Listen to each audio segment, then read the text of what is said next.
হবে।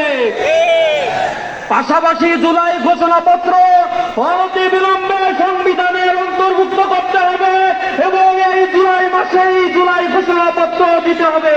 আলেম ওলামাদের মধ্যে বৈষম্য দেখতে চাই না।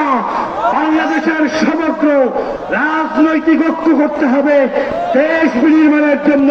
বিজয়ী করবে নাসরুল্লাহি ওয়া ফাতহুন। আলহামদুলিল্লাহ। সংগ্রামী দেশবাসী, আজকের এই জনতার মহাসমুদ্রে এ পর্যায়ে বক্তব্য নিয়ে আসছেন বাংলাদেশ ডেভেলপমেন্ট পার্টির সংগ্রামী সভাপতি বিশিষ্ট আইনজীবী জনাব এ কে এম আনোয়ারুল ইসলাম। জনাব এ কে এম আনোয়ারুল ইসলাম, সভাপতি বাংলাদেশ ডেভেলপমেন্ট পার্টি। বিসমিল্লাহির রহমানির রহিম। আজকের এই মহাসমাবেশের সম্মানিত ডাক্তার শফিকুর রহমান, আমির বাংলাদেশ জামাত ইসলামী, উপস্থিত জুলাই শহীদের পরিবার, যুদ্ধাহত পরিবারের সদস্যরা, উপস্থিত জাতীয় কেন্দ্রীয় নেতৃবর্গ, বাংলাদেশের টেকনাফ থেকে তেঁতুলিয়া, রূপসা থেকে সদস্য, ঢাকা মহানগরী উত্তরের সংগ্রামী আমির জননেতা জনাব মোহাম্মদ সলিম উদ্দিন। আসসালামু আলাইকুম ওয়া রাহমাতুল্লাহি ওয়া বারাকাতুহু। আজকের এই ঐতিহাসিক জাতীয় সমাবেশের মাননীয় সভাপতি আমির জামাত জননেতা ডক্টর শফিকুর রহমান, মঞ্চে উপবিষ্ট জাতীয় নেতৃবৃন্দ, সংগ্রামী দেশবাসী, বাংলাদেশ জামাত ইসলামী বাংলাদেশের এই সবুজ ভূখণ্ডে নিয়মতান্ত্রিক পন্থায় জনগণের সমর্থন নিয়ে একটি ইনসাফপূর্ণ বাংলাদেশ প্রতিষ্ঠা করতে চায়। অতএব জামাত ইসলামী আজকে ডাক দিয়েছে, রাজপথ মুখের দোকান হয়েছে, মঞ্চ সুসজ্জিত হয়েছে।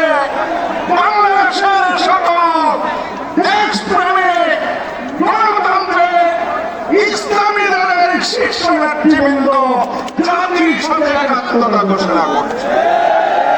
আমাদের সাধ্যবার দাবি শ্রদ্ধেয় আমির জামাত নেতৃবৃন্দ তুলে ধরবেন।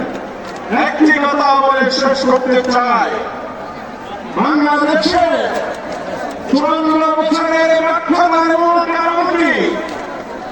বাংলাদেশের ফ্যাসিবাদ দীর্ঘদিনের মানুষের অধিকার কেড়ে নেওয়ার মূল কারণ কি?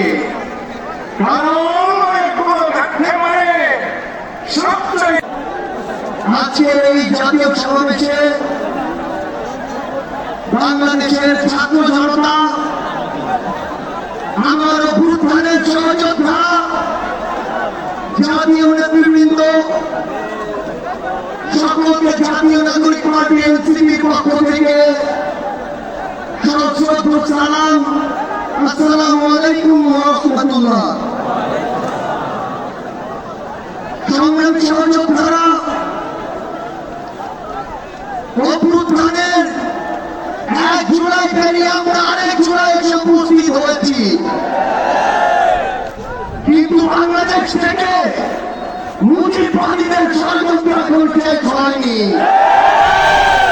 গোপালগঞ্জে এখনো মুজিববাদীদের আস্তানা ঘিরে রয়েছে।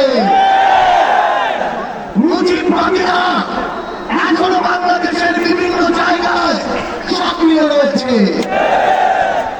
এই মুজিববাদ একটি আদর্শ, শুধু আইনি ভাবে এই মুজিববাদের মোকাবেলা করা যাবে না। আমাদেরকে অর্থনৈতিক ভাবে, রাজনৈতিক ভাবে, সাংস্কৃতিক ভাবে এই মুজিববাদের কোমর ভেঙে দিতে হবে।